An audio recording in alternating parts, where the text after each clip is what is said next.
Eu sou Tânia Bacelar de Araújo. A minha formação eu vou dizer que é multidisciplinar, né? Eu fiz Ciências Sociais e Economia na graduação, quase paralelo. Comecei Ciências Sociais no segundo ano. Eu comecei Economia, terminei a graduação desses dois cursos em paralelo e no último ano de Economia, eu entrei na SUDENE como auxiliar de pesquisa. Então, foi minha área de Ciências Sociais que me levou à SUDENE e, portanto, tem uma data aí da conjuntura brasileira muito especial, né? Final dos anos 50, fim dos anos JK, começo da SUDENE. Eu entro em 66 na SUDENE. Na SUDENE eu fiz um curso de planejamento global. Então aí tem a formação de planejamento mais forte. A SUDENE costumava patrocinar cursos de planejamento.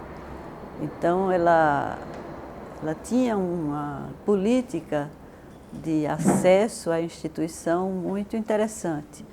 Ela recrutava pessoas nas universidades do Nordeste, que eram muito poucas na época, juntava com pessoas experientes, então os diretores na SUDENE eram pessoas muito experientes e ela patrocinava cursos de planejamento para a sua equipe e para a equipe dos governos estaduais. Então, ela formou planejadores em educação, planejadores em saúde, planejadores em indústria, planejadores em agricultura. Eram cursos de especialização, 360 horas. Você tinha uma leitura do que era a realidade do Nordeste, mas você tinha uma força grande no planejamento de cada uma dessas áreas. No meu caso, eu fiz esse curso em 68, era um curso de planejamento global. Então, ela estava depois de formar pesquisadores setoriais, digamos assim, ela queria um grupo que tivesse uma visão geral. Então, coincidiu meu segundo momento na SUDENE, foi fazer um curso de especialização em planejamento global. Esse curso era uma parceria entre a SUDENE e a CEPAL, o ILPES. Nesse curso eu fui aluna de Castro, eu fui aluna de Conceição Tavares. Então, era um curso que tinha essa pretensão, não é, de formar planejadores com a visão mais geral. É aí também que eu começo a minha caminhada na universidade. Quando eu terminei esse curso, eu comecei a ensinar na Universidade Católica de Pernambuco à noite. E essa característica sempre foi da minha formação e da minha atuação. Eu nunca fui acadêmica pura. Eu sempre combinei a minha vivência no setor público com a vivência na academia. Então, eu comecei na Universidade Católica, depois eu fui para a Universidade Federal de Pernambuco, também sempre com 20 horas e 40 horas ao lado, né? Eu sempre tive dificuldade de fazer a escolha pela academia. Não sei se porque eu comecei na vida prática, não é? Então eu sentia muita falta do pezinho no chão para viver a realidade daquilo que a gente estava discutindo na sala de aula, e eu terminei me aposentando na Federal com a carga de 20 horas e foi assim o tempo todo. Então, o meu período na Sudene foi longo, né? Eu entrei em 66 e saio da Sudene em 95. E a Sudene tinha uma realidade territorial concreta, que era o Nordeste, mas dentro do Nordeste ela tinha uma abordagem que era de considerar a heterogeneidade da região. O próprio GTDN, que origina a criação da Sudene, faz essa leitura regional do Nordeste. Ele tinha uma estratégia para a Zona da Mata, ele tinha uma estratégia para o semiárido, ele tinha uma estratégia para a industrialização mais concentrado nas cidades. Então, a Sudene também tinha uma leitura territorial, tinha uma estratégia de ocupação da porção menos ocupada do Nordeste na época, que era o Nordeste úmido das terras maranhenses, por exemplo, né? Então, a Sudene era impregnada de território e da leitura da heterogeneidade do macroterritório em que ela atuava. E isso fez muita diferença na minha formação. Mas, além de ciências sociais e economia, eu tive outra chance na vida, não é? Eu fiz, pela Sudene, meu mestrado e doutorado na França. A minha pós-graduação foi feita na França, em desenvolvimento regional. O título formal do meu diploma é Economia Pública e Planejamento Territorial. E quando eu volto com o meu doutorado da França, eu tive uma outra chance na vida, que foi um convite que eu recebi de Manuel Correia, porque eu era professora nos cursos de economia, tanto na Católica como na Federal no começo, eu era professora em economia. E quando eu voltei com o doutorado, Manuel Correia de Andrade, que era um geógrafo, com a larga produção sobre o Nordeste, tinha sido meu professor no curso de Ciências Sociais, e ele mandou me chamar e diz: olha, eu fui demitido do PIMES. O PIMES era um mestrado de Economia e Sociologia da Universidade Federal de Pernambuco. Uma proposta inovadora, porque multidisciplinar, dentro de um departamento de economia. E coordenada por um geógrafo. Era muita ousadia o PIMES, tá certo? Talvez fosse ousadia demais, os conservadores não aguentaram aquilo e terminaram tirando Manuel Correia. Só que Manuel Correia era um grande nome e não podia ficar ao relento. Então o reitor da época mandou chamar e disse: você tem carta branca para montar um mestrado em geografia. E aí Manuel Correia manda me chamar e diz: olha, tu está voltando do doutorado, não volte para a economia e venha ensinar no mestrado em geografia multidisciplinar que eu estou montando. Então o mestrado que eu estou montando, ele tem o foco na geografia, mas eu quero botar sociologia e quero botar economia e quero botar história. Então eu queria que você viesse fazer parte desse projeto. E foi assim que eu escapei da economia e peguei minha outra formação, não é? Que foi muito importante, a minha convivência com a turma do departamento de geografia, onde eu trabalhei esses anos todos e me aposentei na pós-graduação em geografia, não é? Qual foi o meu grande aprendizado? Lidar com o espaço concreto, porque o espaço dos economistas é o espaço abstrato, não é? A economista tem muita dificuldade de lidar com o espaço concreto. A gente define nossas premissas e depois a gente tenta desembarcar no espaço concreto, não é? E quando eu cheguei em geografia, eu vi pessoas com enorme capacidade teórica de lidar com o espaço concreto. Então, isso me agregou muito. E hoje eu não sei mais o que eu sou, né?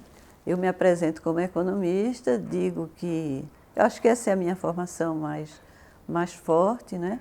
Eu digo que ninguém é perfeito, né? porque eu acho que a formação do economista é uma formação, em geral, muito restrita. A minha formação de planejamento tem a ver também com uma das apostas principais que a Sudene fazia, que é a própria CEPAL, ela teve uma influência na Sudene muito forte e ela tinha uma aposta importante no planejamento. A Sudene, quando é criada, ela recebe um recurso que era do antigo fundo da seca. E era um recurso que a Sudene recebe para administrar. Então, para administrar esse recurso, que era muito dinheiro na época, Celso Furtado formula a ideia de planos diretores. Então, o plano precedia a aplicação dos recursos. E o plano diretor da Sudene era aprovado pelo Congresso Nacional, como o orçamento federal era aprovado no Congresso. E ele não era um pedacinho da peça orçamentária federal. Ele era como se fosse um anexo da peça orçamentária com aquele dinheiro específico para ser aplicado no Nordeste. Então, a Sudene tinha planos diretores de médio prazo que dizia onde é que ia se aplicar os recursos. Então, a noção de planejamento era uma noção muito importante e a instituição apostou também muito firme na formação de pessoas com essa visão de planejamento.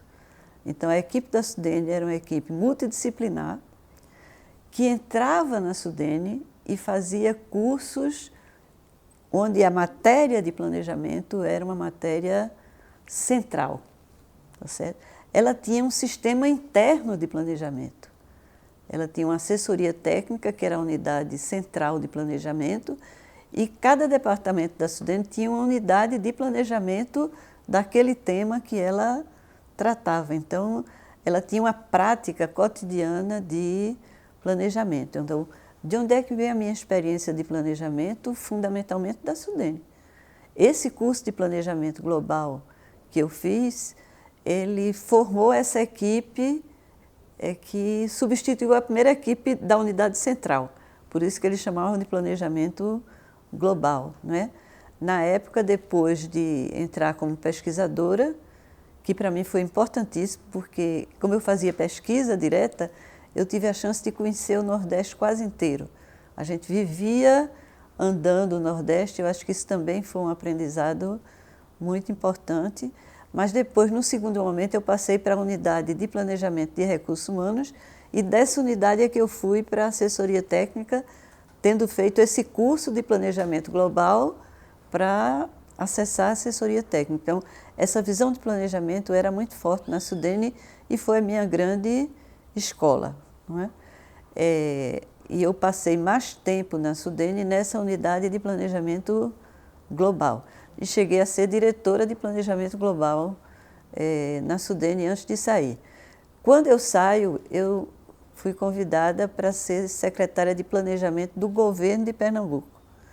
O Dr. Miguel Arraes tinha sido eleito em 86, em 87 eu fui ser secretária de planejamento do governo de Pernambuco. Eu tive a minha segunda experiência numa outra escala territorial, né? Eu vinha da escala macro regional, em Pernambuco eu tive a chance de viver uma experiência na escala estadual. Infelizmente a experiência durou pouco, porque no segundo ano do governo eu passei a ser secretária da Fazenda. Então eu passei mais tempo como secretária da Fazenda do que como secretária de planejamento, mas a Secretaria da Fazenda também dá essa vivência do território estadual, não é?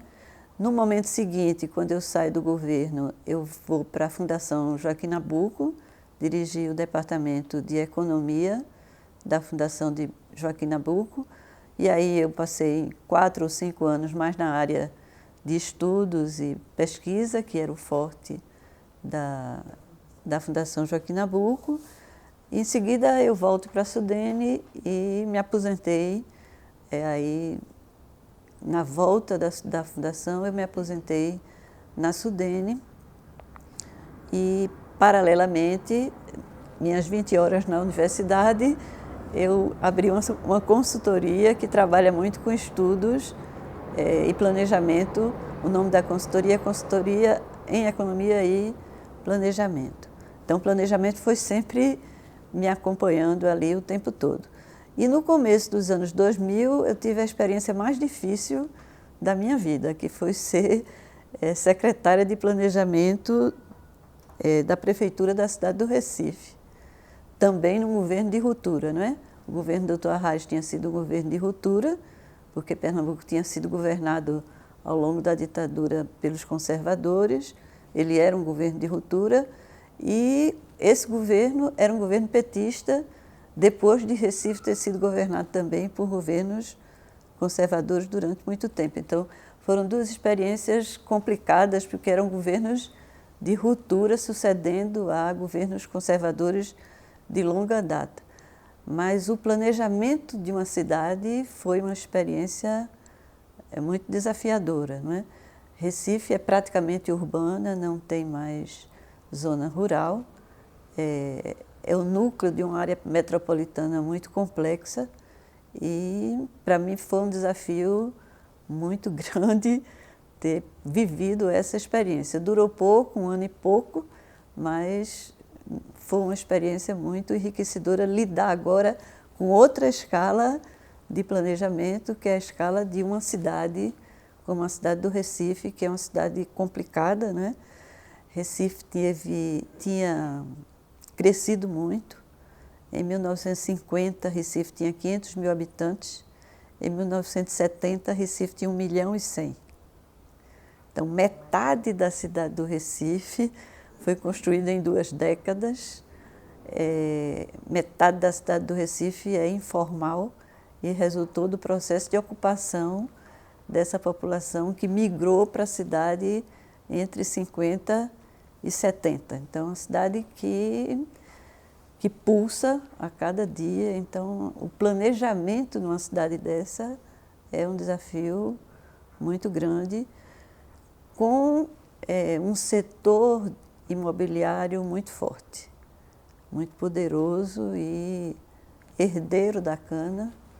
Então, é difícil fazer a discussão numa cidade como Recife para você planejar o uso do território numa cidade como essa. E eu tive a chance de viver uma experiência muito interessante, que era de regular a verticalização numa área da cidade que não queria ser verticalizada. Certo?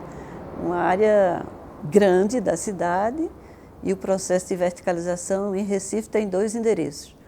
Boa Viagem, a praia, o litoral, e essa área mais plana da cidade, que era uma área de classe média e que estava se verticalizando a todo vapor, e havia um movimento nessa região contra essa verticalização assodada, e a gente conseguiu regular a verticalização. Então, foi um momento de grande tensão social, mas com resultados muito interessantes.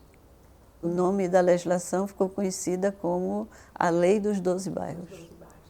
É uma área da cidade cortada pelo rio Capibaribe, de ocupação baixa, tradicional, de classe média, porque era onde estava grande parte das residências dos antigos usineiros.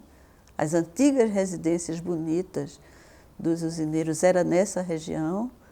Então, a área é muito bonita e a verticalização estava muito enlouquecida, né? Então, a gente conseguiu regular. Recife, desse ponto de vista, é uma cidade incrível, né? Porque ela tem um movimento social muito forte. Uma cidade que foi ocupada pela população em 2 décadas, na base da ocupação. Então, essa memória é muito forte. E os movimentos sociais em Recife são muito ativos, né? Então, você tem uma polarização, você tem uma força muito grande do setor imobiliário, mas você tem uma energia social também muito latente o tempo todo, né? Então, não é uma cidade fácil. Ela também não se rende assim facilmente, né? Então, é muito desafiador Recife. A minha experiência na França é ir fazer a minha pós-graduação na França, não é? Mandada pela Sudene. Veja que instituição que valorizava a continuidade da nossa capacitação. Eu já era diretora e eles mandam um diretor para fazer pós-graduação na França. Eu fui estudar com Rochefort, que era muito amigo de Manuel Correia, não por acaso, né? Que também era geógrafo, mas ele ensinava no Departamento de Economia da Universidade de Paris I. Eu fiz o primeiro ano com ele e ele faleceu. E eu terminei o meu curso com Edalot, que aí tinha uma formação mais de economista com uma preocupação urbana. Então, na França também eu tive chance de misturar a multidisciplinaridade e foi um traço lá também que eles valorizavam muito. Em paralelo ao meu curso, eu tive a chance de fazer um estágio na DATAR. A DATAR é o órgão francês que faz o planejamento territorial na França. Eles tinham vindo fazer uma assessoria na Sudene e na Sudene eles souberam que tinha um funcionário da Sudene fazendo doutorado na França. E aí o consultor que veio para cá foi me procurar na França, perguntar se eu gostaria de fazer um estágio na DATAR. E eu fiz um estágio na DATAR e para mim foi muito importante o estágio, talvez até mais importante do que meu doutorado, porque aí eu conheci como é que a França lida com o planejamento territorial, né? E ela lida no gabinete do primeiro-ministro, tá certo? A DATAR é vinculada ao gabinete do primeiro-ministro. Tem uma política de Estado que perpassa a política dos outros ministérios com muita força. A origem é a preocupação deles com o crescimento de Paris. Então, eles têm uma política urbana misturada com a política territorial muito interessante e que permanece até hoje. E hoje eles têm uma política que eu acho que, de novo, a gente devia dialogar muito com a França, porque a política territorial francesa hoje, ela continua tendo o corte urbano, já não tem mais aquela preocupação central com Paris, porque eles conseguiram fazer a política dos polos regionais com muita força, apoiado nas áreas urbanas. A escolha dos polos tem a ver com a dinâmica urbana do país, mas hoje o componente inovação é o coração da política de desenvolvimento regional francês. Então, eles foram avançando. Na medida que a inovação foi ganhando força, a política deles hoje é uma política de inovação territorializada em cima e dialogando com os polos regionais, aproximando com a universidade. Então, hoje a universidade, que nem sempre foi assim, a universidade estava num canto e a política de Estado no outro. Hoje, nessa experiência francesa de desenvolvimento territorial, a universidade está colada com a política territorial, porque a inovação tem a ver com a geração do conhecimento novo. E a geração do conhecimento novo lá tem uma origem nas universidades importante. Então, essa mudança eles fizeram com muita força e mantém isso até hoje. Eu vinha de uma experiência de desenvolvimento regional onde o foco da preocupação era a desigualdade. Porque o que fez surgir a Sudene era o hiato entre o Nordeste e o Sudeste. Portanto, o nosso tema de preferência era a desigualdade regional, tá certo? Era isso que a gente respirava na experiência da Sudene. E na França você tinha a mesma problemática, porque a concentração em Paris ela era geradora também de desigualdades regionais, mas da maneira como eles construíam a proposta, eles valorizavam muito a diversidade regional. Então, eles faziam esse diálogo entre desigualdade regional e diversidade regional, que eu acho que o Brasil não consegue fazer. Até hoje, a gente não consegue fazer essa essa dupla leitura do que acontece no território brasileiro. A grande maioria dos esforços de leitura territorial nasce com a preocupação da desigualdade. E a gente esquece a diversidade.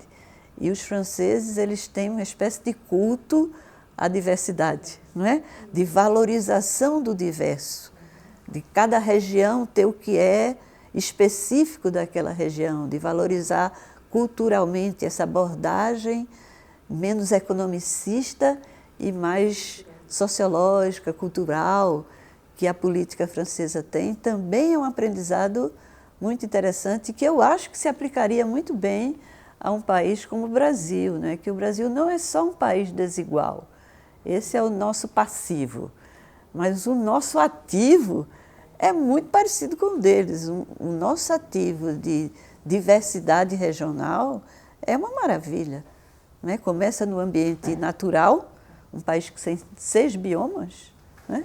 Eles nem têm isso e valorizam tanto. E a gente tem 6 biomas e trata como se fosse tudo igual, né? É um país que teve um processo de ocupação humana completamente diferenciado, né? Misturou africano com português e índio num canto, europeu com índio no outro. Então tem valores, expressões culturais, patrimônios históricos completamente distintos e a política territorial não consegue falar desse lado que é o lado positivo que a gente tem. E os franceses fazem isso com uma maestria enorme.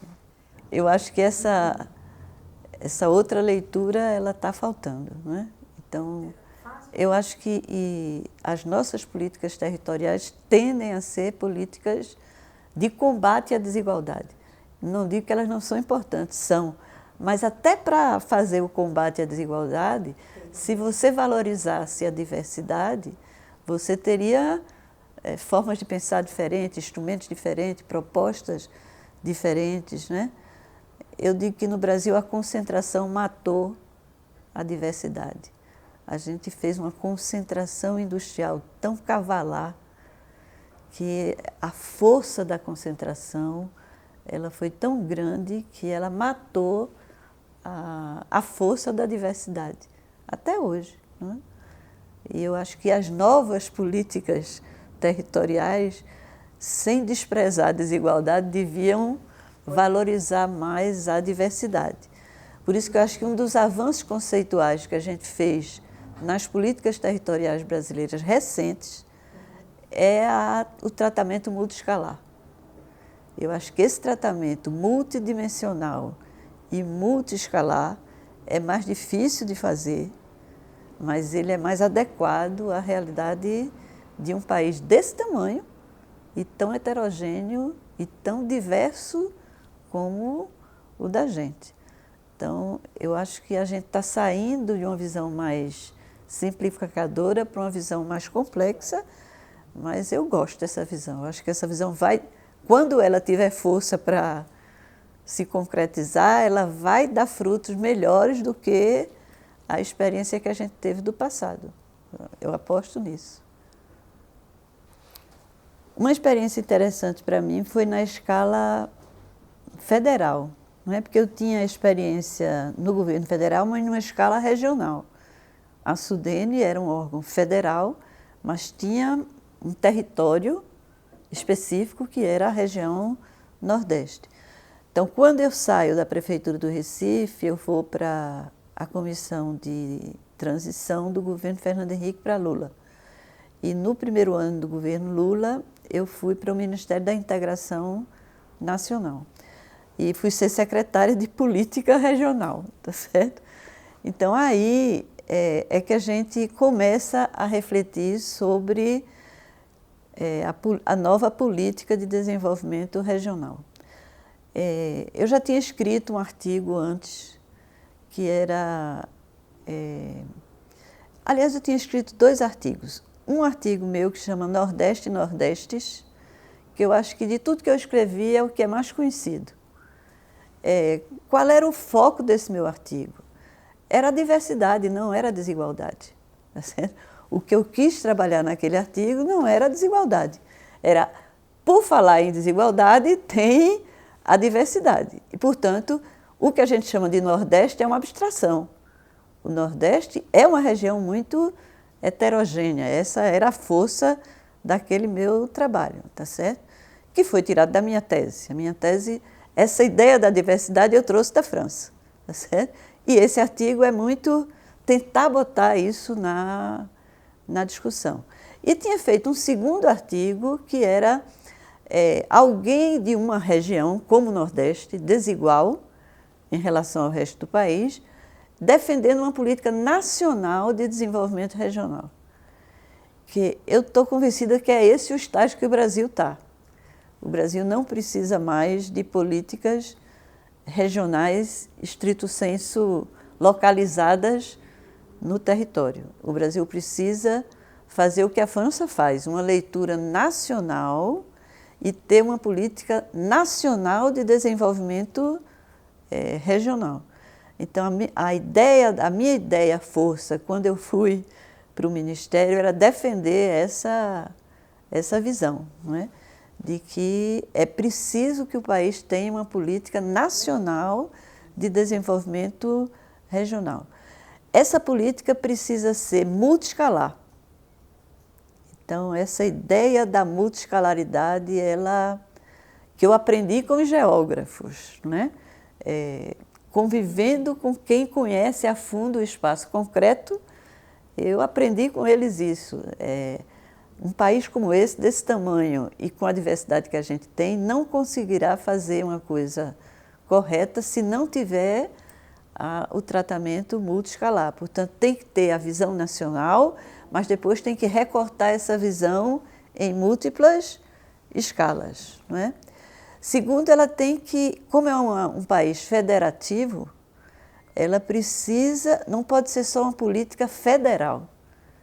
Ela tem que ser uma política federal, mas uma política que mobilize os estados, que mobilize os municípios, porque você, em cada escala, em cada macroescala, tem um ente público também, na estrutura política do país, tem um ente público de maior proeminência, tá certo? Então, essa dupla ideia, ela está muito forte lá na concepção da PNDR, não é? E tinha a ideia dos outros agentes. Quer dizer, é uma política de Estado, não é uma política de governo, e ela precisa da multiplicidade de atores. Então, a tendência no Brasil é que as políticas públicas sejam estatais.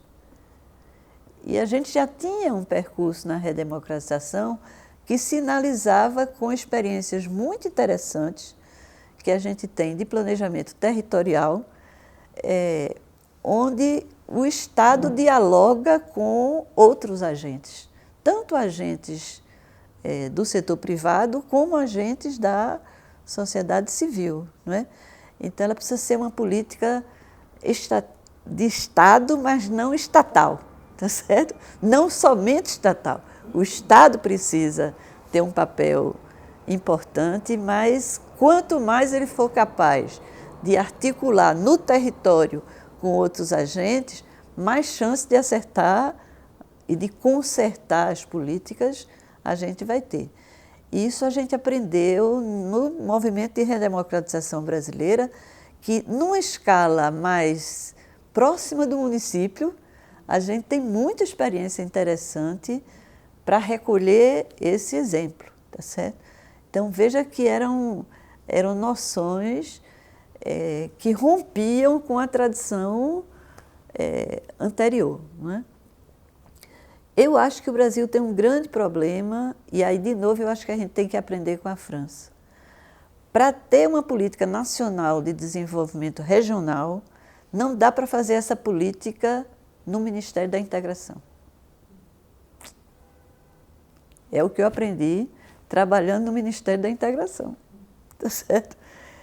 Porque o Ministério da Integração não tem força para articular uma política tão complexa como essa. Multiescalar, multiagente, multidimensão, tá certo? Aí você entrega a um ministério num Estado que está organizado setorialmente, tá certo? Então tem o cara que cuida da agricultura, tem o cara que cuida da educação e tem um cara que cuida da política regional. Esse ministro não tem força. Quem faz isso no governo federal é a Casa Civil. Na França é o primeiro-ministro. Mas como aqui é presidencialista, não é parlamentarista, aqui tem que ser no núcleo duro da coordenação interministerial. Então, quem é o ministério que tem força para fazer a coordenação interministerial? Um ministério setorial não tem, por mais forte que seja o ministro. Principalmente o nosso Ministério da Integração. O nosso Ministério da Integração é muito disputado pelos políticos, no presidencialismo de coalizão. Tá certo? Num país que implantou o presidencialismo de coalizão, tá certo? Este ministério é disputadíssimo. Não é à toa que ele foi do PMDB durante muito tempo. Tá certo? Por quê? Porque ele acomoda todos os interesses, ele pode financiar tudo. Tá certo? Então, para um político que quer se projetar, não tem coisa melhor do que ser ministro da integração nacional. Agora, ele não é capaz de cumprir a missão de ser o líder articulador de outros ministros, em geral mais fortes do que ele, para fazer a política regional. O primeiro-ministro na França é. Tá certo? Então, essa lição eu tirei também da minha experiência lá, tá certo? Porque, vê, o ministro com quem eu trabalhava era relativamente forte. Dava grito, não é? Era um cara incisivo, doutor Ciro Gomes, mas ele não tinha força política, tá certo? Então, é por isso que a gente, na proposta inicial, a gente cria um comitê coordenado pela Casa Civil, tá certo? O comitê tinha que ser coordenado pela Casa Civil para fazer a discussão da política regional. Mas eu estou convencida que, enquanto for isso, missão do Ministério da Integração, a gente vai ter uma política marginal de desenvolvimento regional, uma política de Estado que considere essa dimensão territorial e leve a sério ela, desse ministério não sai, infelizmente.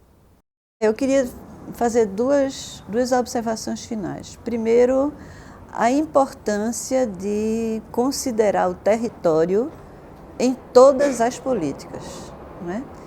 Isso é que eu aprendi com os geógrafos. O espaço concreto conta, tá certo? O espaço concreto é importante. E cabeça de economista é difícil de entender isso. Então, política industrial, ela se expressa no território. Política agrícola, ela se expressa no território. Política educacional, ela se expressa no território. Então, o território não é algo irrelevante, tá certo? Por isso que a gente tem que impregnar as políticas ditas setoriais da visão territorial, tá certo? Porque até para combater a desigualdade, a gente acaba de aprender. O Brasil viveu essa experiência recente, e que traz uma lição importante, de que no momento em que a gente não teve políticas regionais explícitas, fortes, o Brasil ficou menos desigual regionalmente. Aí quando nós vamos procurar por quê, a gente vê que foram políticas nacionais ou políticas setoriais, que impactaram diferentemente no território. Então, cada política precisa, ao ser concebida, se preocupar com o rebatimento regional que ela vai ter. Então, se eu elevo o salário mínimo real, aparentemente isso não tem leitura regional. Mas o Brasil, regionalmente, se diferencia. No Nordeste, a grande maioria dos ocupados está na faixa do 1 salário mínimo. Então, quando a política do salário mínimo mexeu ali, mexeu mais com o Nordeste. Dinamizou o consumo com mais força no Nordeste, tá certo? Em São Paulo, os ocupados estão mais próximos de 2 e 3 salários mínimos. Já tinham que negociar o seu reajuste. Não era a lei do salário mínimo que definia, já era outro mecanismo, certo? Então, essa leitura é importante. A política de expansão do ensino superior brasileiro teve rebatimento territorial. Por quê? Porque ela foi para onde? Foi para onde não tinha. Ao invés de colocar as nossas novas universidades onde elas já existiam, eles aumentaram o número de camping e colocaram aonde não tinha. Então, ela teve uma leitura territorial na hora de fazer um investimento setorial. Então, acho que esse aprendizado a gente tem que levar nesse sentido.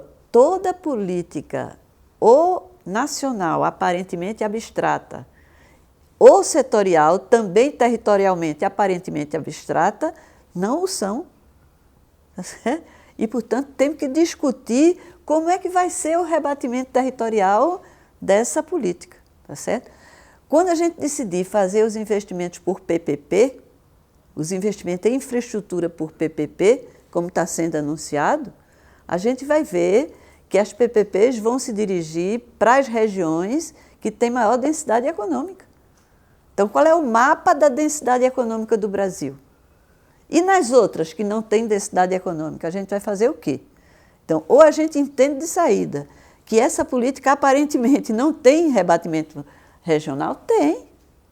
E a gente tem que pensar as duas coisas juntas, tá certo? Então, acho que esse é um aprendizado importante, porque ele traz o debate da política territorial para todas as políticas, e não segregado para os especialistas em política regional. Por isso que eu gosto mais do termo territorial hoje do que do termo regional, tá certo? A última coisa que eu queria dizer assim, eu acho muito interessante que seja no ABC Paulista que exista uma universidade hoje preocupada em rediscutir planejamento territorial no Brasil. Pelo simbolismo, tá certo? Se estivesse sendo feito no Nordeste, teria outra leitura. E olha que eu sou nordestina assumida, tá certo? Nasci lá e vou morrer defendendo o Nordeste. Agora, terá muito mais impacto se vocês tiverem sucesso por estar no ABC Paulista, no coração da nossa concentração industrial. Você tem uma universidade que ouse pensar o Brasil no seu conjunto, com a leitura da diversidade regional brasileira. Se vocês conseguirem isso, vocês vão ter um impacto muito maior do que se eu estivesse fazendo isso na Federal de Pernambuco. Com toda honestidade, eu digo isso a vocês. Pelo imaginário da importância do ABC Paulista na vida econômica, cultural, política do Brasil, tá certo? Então, assim, ser inovador aí, no locus da concentração, é muita ousadia, certo? Por isso que eu espero que vocês continuem ousados, tá certo?